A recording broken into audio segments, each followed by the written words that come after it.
But cool. Then we can dive straight in. Hannes, welcome to the OfferZen podcast. It is an absolute pleasure to chat to you. It's a pleasure to me also. Thanks, Jamiro.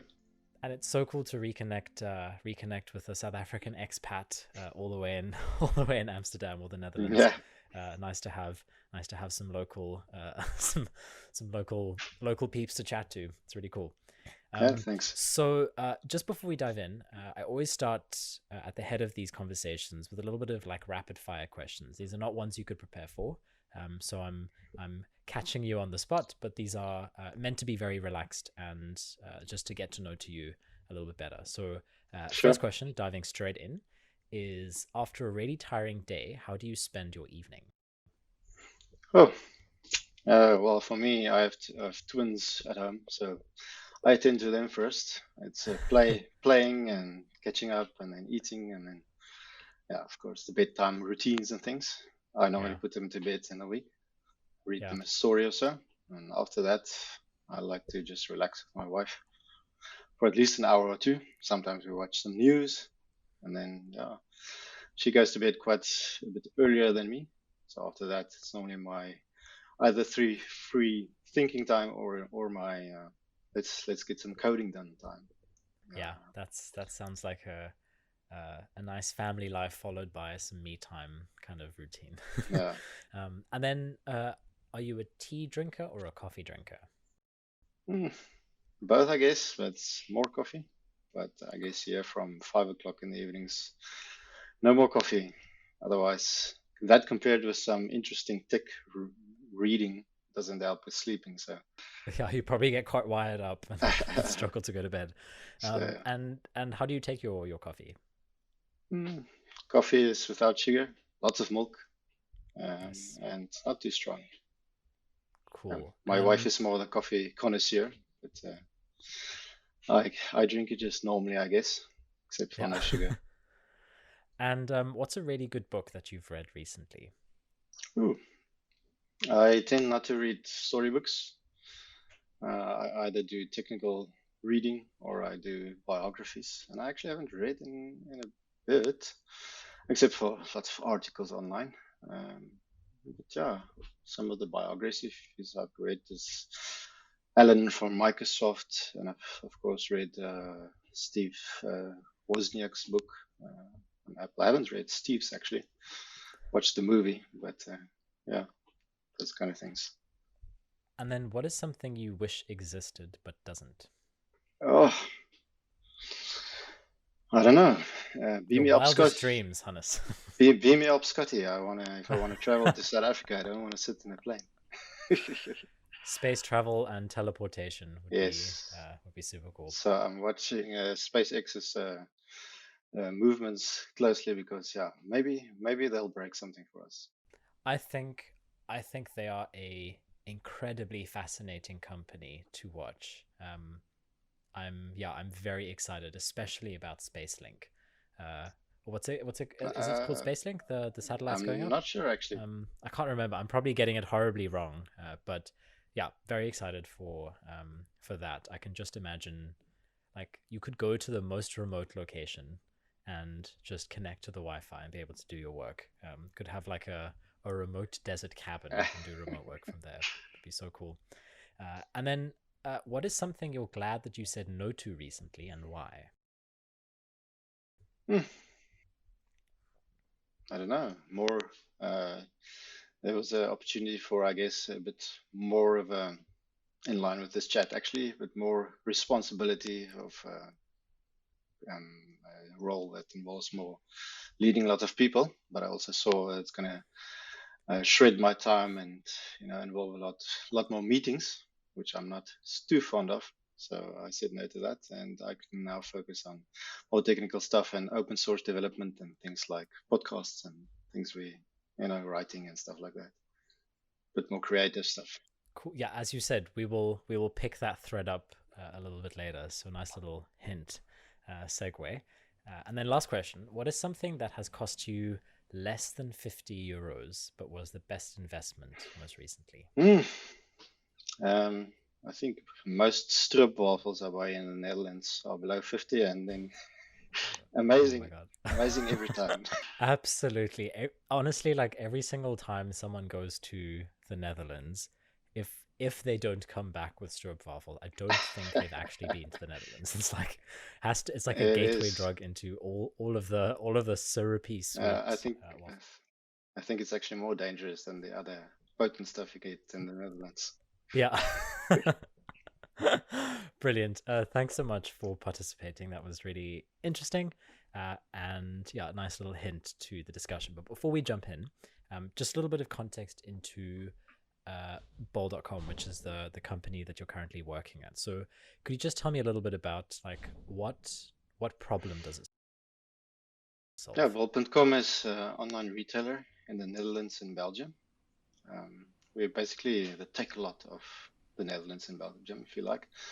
But of course, we don't only sell stuff, we're also a platform. So we build software that sellers can use to sell their and market their products on our website. And then we do all the, of course, the logistics of that and all the finances and those kind of things. And how do you solve that from a software perspective? Like what is the solution to that with technology? Yeah, so it's one of the strange things. You think it's a web shop, how difficult can it be?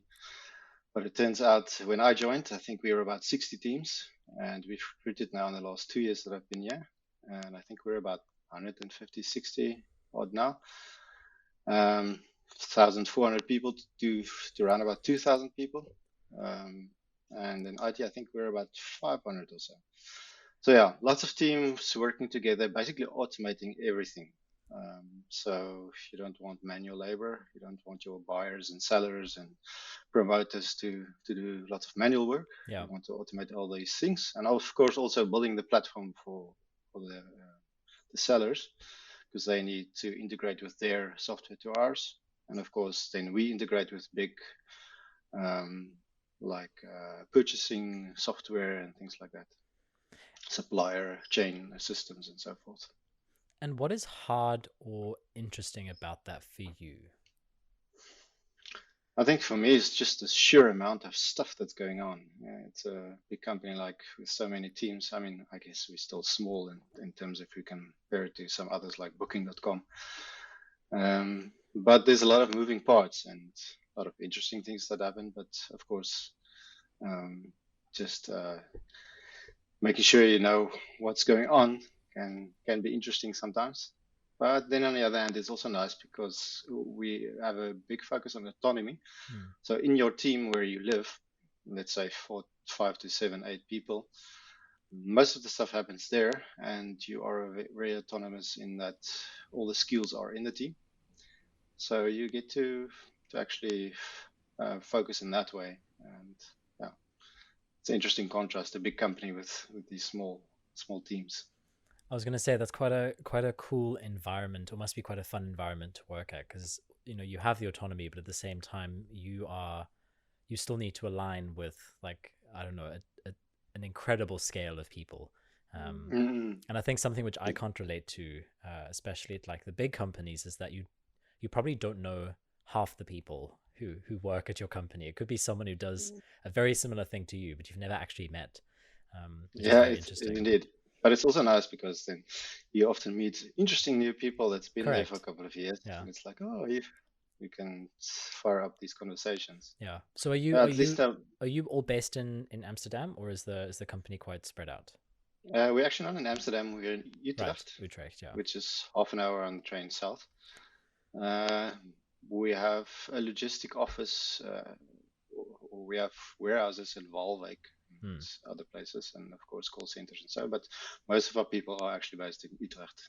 Right. And of course now, well, the moment we all remotely. So in Yeah. my team, one guy's sitting in Sweden and one in Egypt and one in Turkey. So Interesting. Do you think that's gonna stick around for the time being, or do you have plans to sort of do a hybrid thing for the time being?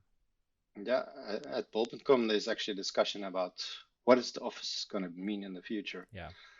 So I guess we'll see a lot more remote work. So yeah, Yeah. and I mean, for IT company like ours, it's working fine. It's Yeah. no problem. Yeah. That's really interesting. I think it'll be. Yeah. I'm excited to see how companies treat officers going forward. I think yeah, it's one of those adapt or die kind of things, which is very Indeed. fascinating for me. But cool. And then, what part do you play in that mission? So, like, how are you positioned? What's your role and your main responsibilities? So I joined as a software engineer, and I currently at the moment I'm in two teams, Hmm. but 4 days a week I'm in on one team that's got to do with well, buying, basically buying domain. So we write software for buyers and sourcing excellence, as we call them, and our software gives them the data and the mechanisms to actually um, buy a lot of things for the making sure stock levels are good in the warehouses. So yeah, our software basically interfaces with um, all the other systems that can gather this information, and we present a user interface to the buyers and the sourcing excellence people. Super cool. Um, awesome. Thanks for the intro. I think to pull on that thread you mentioned earlier, um, our main sort of conversation around your role today, I think, and like you've progressed through a number of development roles. So, you've been an engineer, you've been a senior dev, a team lead, senior dev manager, as well as like a VP of engineering. So you've had like quite a range of different roles and responsibilities. But at some point, you, and this is touching on something we spoke last time, but you realized that you weren't getting what you wanted out of those roles. And cut to now, your current role is more technical again as a senior dev, and you've sort of found this excitement that you had for software. And I think what I really like about your story, and that's where our conversation is going to go now, is that like there's this traditional idea, I think, that one needs to get into like a lead role to progress in one's career. Like the idea is you start as a junior and you work your way up to like CTO. But you've experienced firsthand like the kind of doors that open up when you take a step back and really think about like what you actually want from your role, and how that's a completely viable career path. And some Mm. people don't always take that into consideration or don't always think about it that way instinctively. So yeah, I think like what you've learned will be super helpful, and valuable, and also just how you thought about that, in your own career going from that. But just before we dive in, can you tell me a bit more about your role as VP of engineering, which was the role you had just before this one? So like, what were some of your day-to-day responsibilities there? Yeah, so this was back in South Africa for a company, a fintech company. My official role was Vice President of Software Engineering, which sounds very fancy. Yeah. At the time when I took that role, I was a back-end development manager. So at that point, I had a small team of, I guess, 10 people or so. And then this role started, and my main mission then, I guess, was to grow the team. I also took the front end team then under my wings, and then we had to scale um, the amount of people. So at that point, I think we were 18, and in the year and I guess 3 months that I've been there, we basically did a lot of recruitment. So we scaled from 18 to about 40 people, and that would include then technical people, scrum masters, you know, quality test engineers, um, the roles like that as well. So basically everything you need to build software.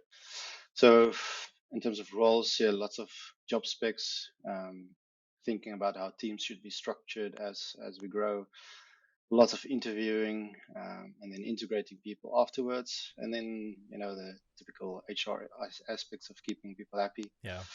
and engaged. And then there was also, I had my own budget, so there was departmental budgeting, and there's one other thing I forget now, but yeah. Um, oh, of course, yeah, delivering software, which is, I guess, the main point. So yeah, making sure those systems are efficient and so forth. So And yeah. what was lacking or missing from that role for you? What was where was the discomfort there that made you decide to change roles? Mm. Yeah, so I guess I would want to answer first that there was a lot of stuff that I did enjoy, and I guess for that to answer that, probably I have to give a bit of background on me as myself. I think I consider myself a builder of systems. At some point, I realized, hey, but maybe you can't only build software, but also more social systems and things like that. And for me, that was the fun part, is designing basically this, I don't know if you can call it a social system that has to work together to deliver software. So that was fun, and working with people was fun, and actually developing the software and educating them or mentoring them. But I guess for me, the lots of meetings, which I just find boring. The politics often, because there's often in these companies lots of egos involved, and every other department wants to push their own agenda. And these kind of things I didn't enjoy. At some point, I felt like I have to fight the company to actually get something done. This shouldn't be like this. And I'm sure in other companies it could be better or worse. But I guess you have these kind of elements in all management roles. So I guess those are the things that was draining me. Right. And why were those things significant, or why were they important? Like, why? Because I think maybe where that question comes from is like, there are lots of things, maybe not lots of things, but there are things about the stuff I do that are also like more taxing than others. So was it just like a critical mass of stuff where where like the good or the bad sort of outweighed the good to a point where it didn't feel like it was fulfilling enough, or like why were those things so important? Yeah, I think it's definitely about that threshold, because I mean every job's gonna have stuff that you don't like, and you have to do it to accomplish anything. And I mean, before this role, I did management actually for quite some time. Yeah. But it wasn't as busy, and it wasn't so many meetings. And I think the main thing for me here was, at some point I just felt I don't have any control over my time anymore. Yeah. And it's just interruptions from everywhere. So it was really difficult to get anything done. So you try to set your head on anything, but it feels like you're living in interruption mode. And that just didn't do it for me. For me, I'm more a person that likes to focus and get something done. Yeah. So yeah, it was just too much. I think 80% of my time was this kind of collaborative mode. Yeah. So what happened next? What was like when you figure that out for yourself? What was the next step there? Yeah, I think a lot of it just unraveled rather quickly. I remember still in 2018, end of 2018, New Year's Eve, I was lying on the couch and reflecting about life and the universe. A great time to do that kind of stuff. So yeah, I just remember myself feeling not at all in the mood for the next year. Yeah. For the role that I was in and so forth. And at that point, I didn't have any specific plans to not be there anymore or change something, but I knew something had to be done. And I guess 3 months into that, it just started to unravel. It was just too much, and I basically burned out, if I can put it like that. High stress, didn't sleep well anymore, and of course, things at the company also escalated. Right. So yeah, for me, the eventual move was within a week. I phoned an old friend at a previous company, said, "Hey, do you perhaps need rusty managers that wants to develop?" And he said, "Oh, let's have a chat." 2 days later, we had a chat, and actually that Sunday, I put in my resignation. So it just felt right to move. And also for me, I at some point was worried in my management role that I was losing touch of the technical things, which I didn't want to. So at that point, I sort of had this idea, okay, I want to do 3 years of solid technical development again to catch up in the industry. Because even if I wanted to manage again, I need to be in touch with technical things. It just makes it easier to manage them. Yeah. So what was hard for you about making that move from a decision-making perspective? Like, were there certain like conversations you were having in your head that was like uncomfortable for you? Because I think, in your, what it sounds like is that you had this gut feeling, or this pretty confident gut feeling that this was not where you were going to be your happiest in this role. But were there like, what were some of the decisions that you were like having to make mentally to Hmm. actually push past that and like put in your resignation. Yeah, yeah. Well, it's like you say. There's this perception in the industry that you have to move up in the ranks to be somebody, or to go places or earn good salary. I guess that's one big part of it. So yeah, for me, it's what I call the fear of men. What do other people think, and is this a dumb decision? And of course, there's also things about yourself. Why couldn't I do this? Or Yeah. why can't I just push through? And why is this draining me so much? And those kind of questions. So you have all these questions about inadequacies, and then of course, the questions about other people.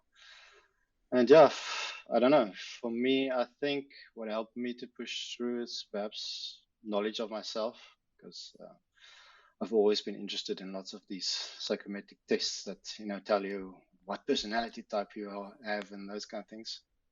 And a lot of people see those as boxes that they put you in, but for me, it's about learning about myself. So I guess I just knew that I can be good. Uh, I'm good at what I do technically. I can raise to management position again if I want to. But and then I don't know. We shouldn't have fear of other people. We shouldn't live a life that other people want us to live. We should do what we want to do. Yeah, I really love that point that you just made there. Is like, I think a lot of the fear in these kinds of career decisions also includes this idea that if I move away from where I am, I can't come back to it, which I don't think. Like I'm an advocate for, uh, you know, you can at some point if you want to. It might not be Exactly. at the same company. Your responsibilities might be slightly different. You obviously work with different people, but you're not giving up the only chance you have at this thing.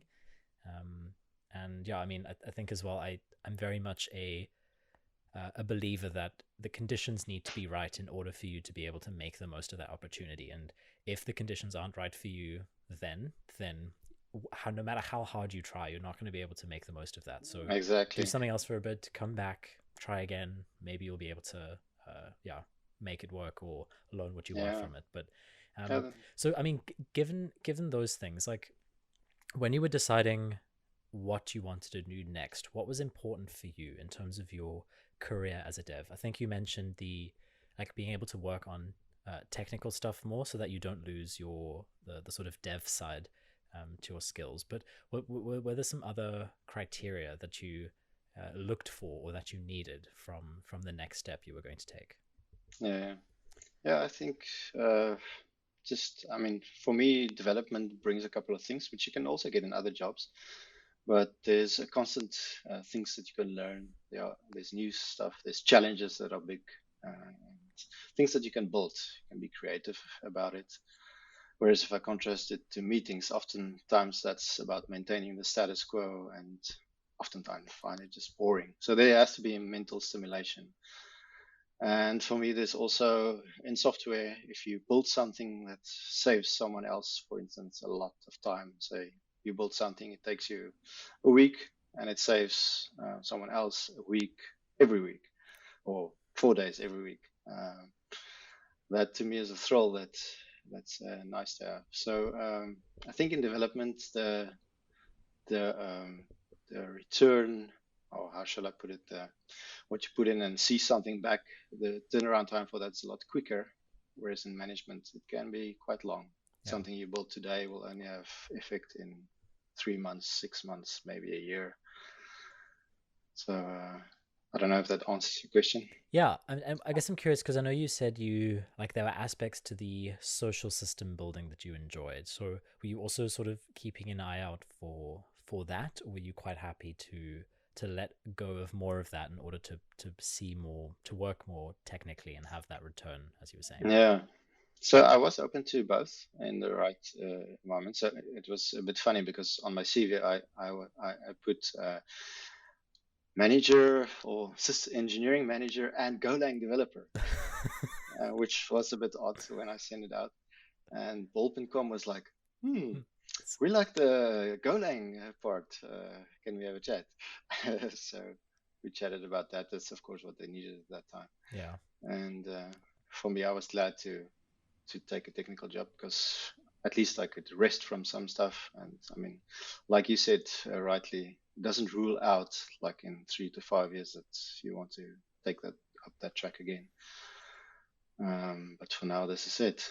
I was also reminded about a book that I read, Managing the Unmanageable. I can't remember the author now, but in there, I think he was managing at Pixar and places like that. And he also had a similar, started off as a dev, got into management, and I think 3 or 4 times he went back and forth. And then the company would ask him again, "Oh, don't you want to help with the teams again?" So yeah, it's not a final decision. I think that's a good point to say. Yeah. So then, in terms of your approach throughout this, what were some of the practical things you did to reach your decision and also eventually find a role that excited you? So in other words, like, how did you know which role would give you the stuff that you were looking for? Yeah, I guess for me it was a little bit easier because I was already in a development Mm-hmm. role. Um, I could revert back to that. But yeah, I guess there was also fears of, okay, but am I going to long then for something more then? Uh, but yeah, for me there it boils down to just knowing yourselves. So again, I've done all these psychometric tests over the years. For me, that's helpful because it just allows you to have a conversation of what am I good at, what am I not good at. So you have to know what you're good at, not good at, and what gives you energy. So those to me is also a thing. What gives me energy and what not. And then actually input from other colleagues. So I'm very fond of 360 reviews, where you get input from not only your manager, but from people that work with you, work under you, and perhaps just random observers as well. What do people, and if you ask them the question, what do you think am I good at? What am I not good at? And one should be, I mean, you could be fearful to ask those questions, but you should just ask it and appreciate the feedback. So And I guess all of these things you should take with a little bit of salt. yeah, It's not always a final answer, yeah. but then make up your own model of what you think you like. So on the psychometric testing, is that first question on that, is that just like a self-assessment thing you did, or did you reach out to someone to help you with that, or was it just like those online ones that you can do yourself? I've done both. I've done the Myers-Briggs online. ENTP is my type. Nice. And then I've done the Hammond brain dominance instrument. That was a consultant that was working for our company at that point, actually. And I've also, I've done the Enneagram through some other person as well. And then, I've also gone and see at least two, how shall we call them, professional coaches to have these sessions. At some point, I wanted to study an MBA, and I went for a session to see if, this is a good idea or not. I think those helped me a lot, and I still have those. I read through it sometimes just to reflect and see where I'm heading, and am I on a good path, I guess. Do you just have them like printed out and stuck on your fridge, or do you store them No, somewhere? not that bad, but it's nicely packed away in a digital folder, Nice. but it's reachable. So, and I like having these discussions with friends and people as Sure. well. What do you like? Yeah. So I think it raises your EQ, self knowledge. And so I think a question that I think I can hear someone say is like getting a coach in is, I think that sort of investment in money might be off-putting to someone because they don't know, it's not a it doesn't directly help you like find a job or whatever, but it is like more of a cost you pay to, yeah, I guess like grow or develop yourself personally. I think a lot of people might be unsure about that. So how do you think about that kind of investment into knowing yourself? Like, why did you spend that money on those things? Mm-hmm. Yeah, so I mean, it's like any other investment. You have to put in something to get something out. And for me, if you're gonna do more of what you're supposed to be doing, I guess, then you're gonna have more energy. You're gonna be more proactive. You're gonna be more successful, I would say. Um, so, and of course, that will come back to you as higher salary. So it's a financial contribution now, and it will probably be one later as well. And of course, I have to say that you don't always have to put down that money yourself. A lot of companies have HR departments that have these kind of coaches, and maybe it's just about going to HR and say, can I perhaps have a couple of sessions with someone? And I'm sure they'll be open to that I'd like to often. hear your thoughts on something, because I actually listened to a podcast recently where they were talking about the Enneagram, and the guy was saying, I forget who it was now, but he was talking about how a lot of people see the Enneagram, and I think this can be applied to other psychometric tests, but a lot of people see the Enneagram as a very fixed thing. And he says the risk, if you're not aware of it, is that you have like a kind of personality type. And if you run into a problem, you're like, oh, well, I'm a type 2, so I obviously can't do this thing. And he says that's actually not the point of something like an Enneagram. It's just meant to give you a certain awareness about some of your defaults, so that if you have that, or if you have a certain reaction to a scenario, you can take a step back and say, oh, I had that reaction because of, that's my default, or according to the Enneagram, that's where I fall. And that awareness lets you start working more towards like a cognitive behavioral therapy kind of thing, where you can start to change your behaviors, or recognize why you're doing what you're doing, as Yeah, opposed yeah. to just like absolving yourself of responsibility, because it's like, well, I'm a type 2, so I shouldn't try. Yeah, But I don't know, is that something you found as well with those personality no, tests? definitely. I mean, you have to use these things with a certain level of maturity. It's not a like I'm a type 5. No, I can't do type 3 stuff or whatever. There will always be these kind of things in your job, and you have to stretch yourself. I think the whole idea with the Enneagram is to just make you aware.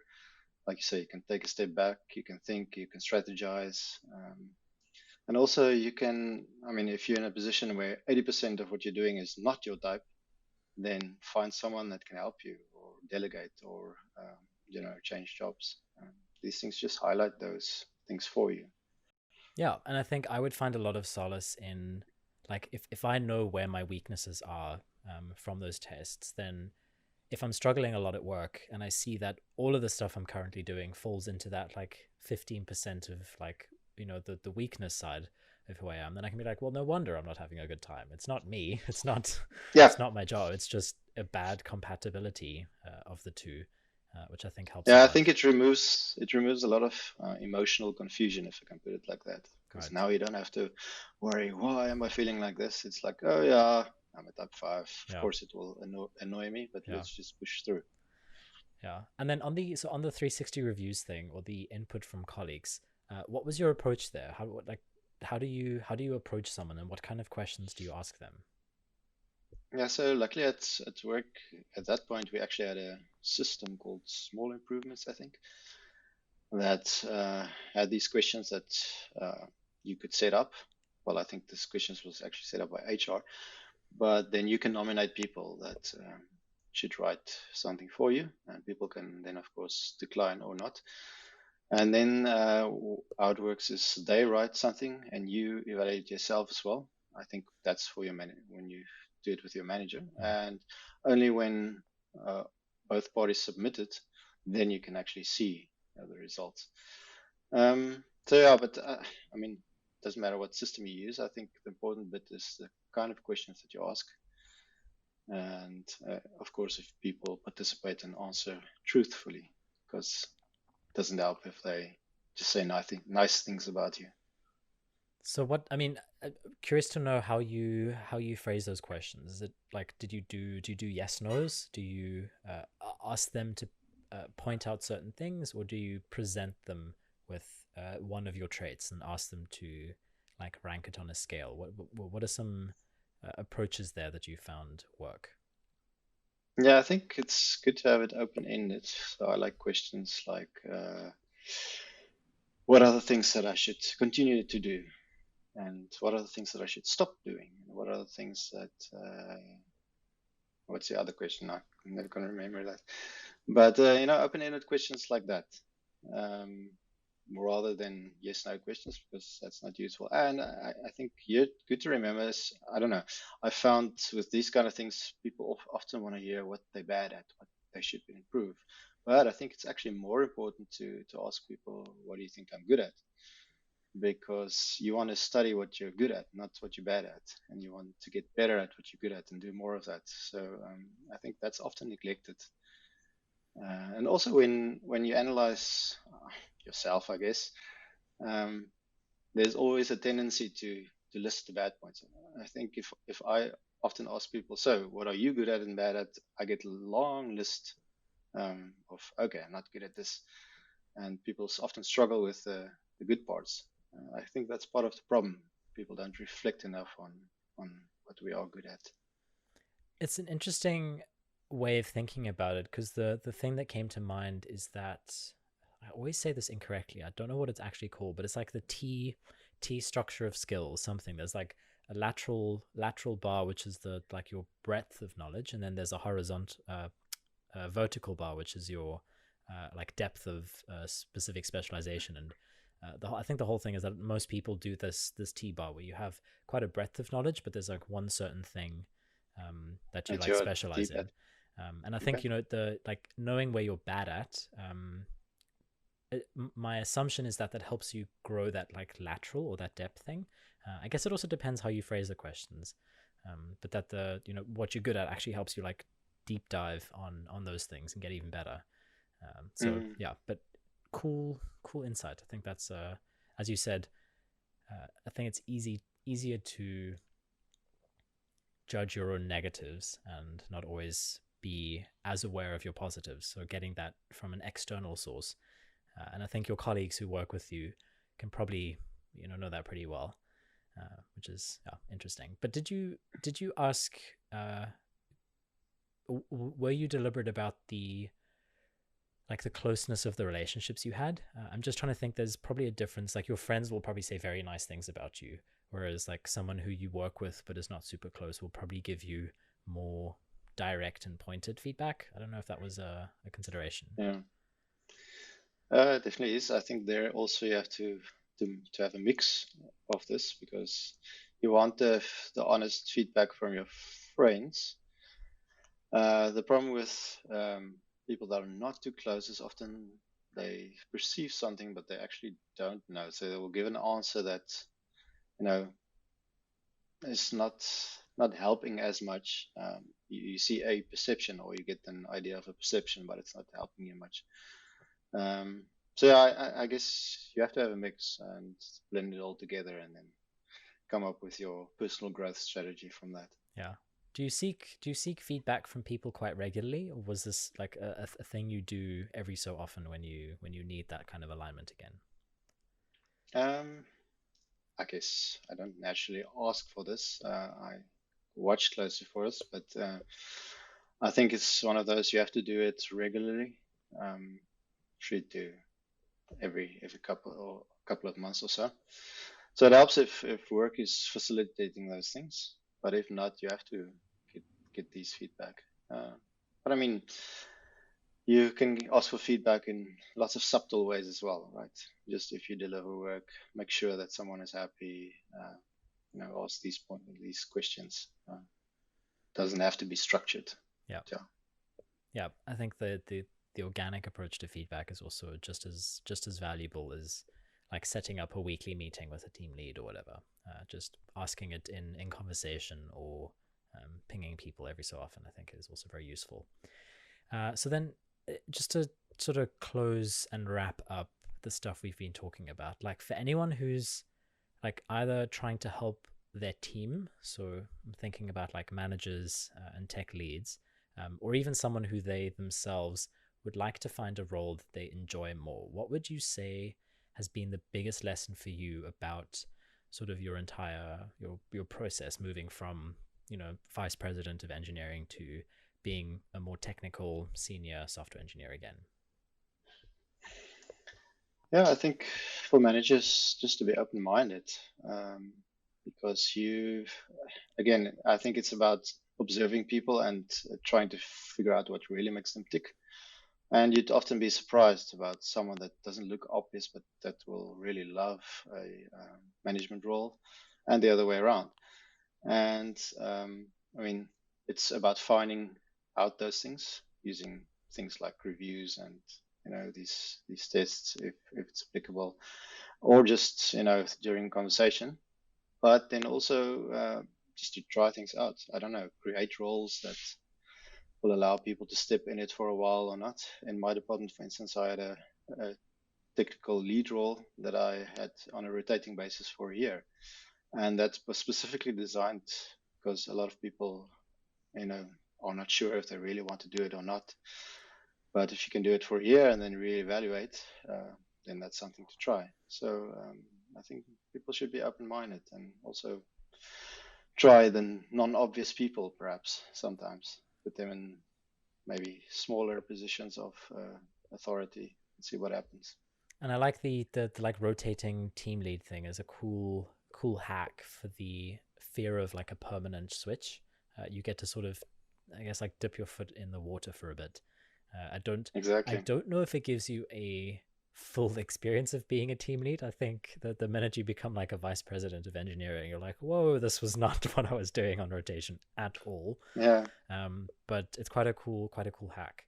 And then in terms of like someone who's, yeah, maybe not very happy or isn't sure about the next step and is maybe, yeah, going through anxiety or something, what would you say to them? Like if you could, or even to your past self, what would you say to your younger self when you were first having these thoughts? Mm-mm.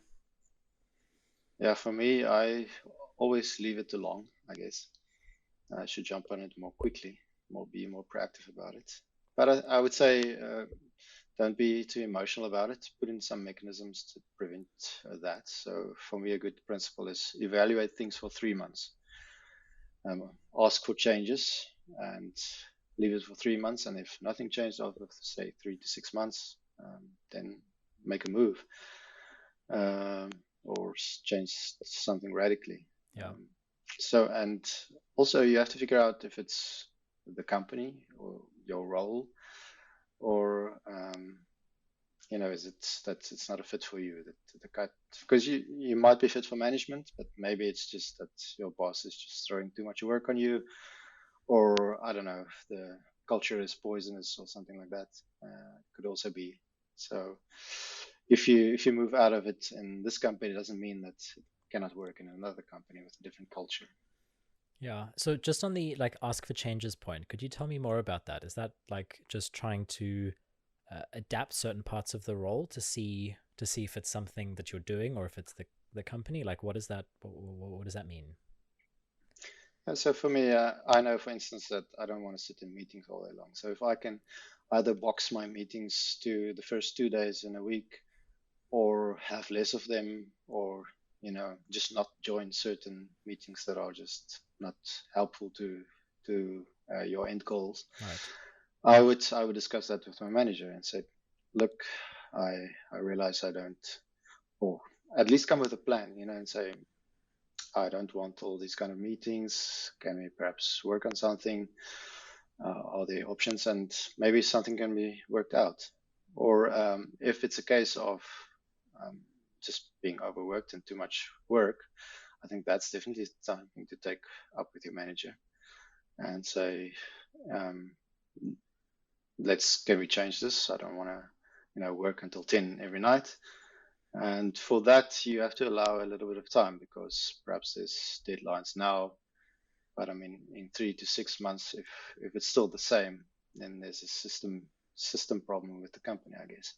And I guess like a 3 month period is cool because that's sort of most companies run in quarters, so that gives you a little bit of a like a one full cycle of a quarter to, Yeah, as you said, let things change a little bit and see how they feel, and whether exactly. those And changes, yeah, maybe it's good already to, once you have your first chat with your manager, to set up a meeting in 3 months to say, okay, let's evaluate. yeah, then that puts a little bit of pressure on decision makers. Yeah.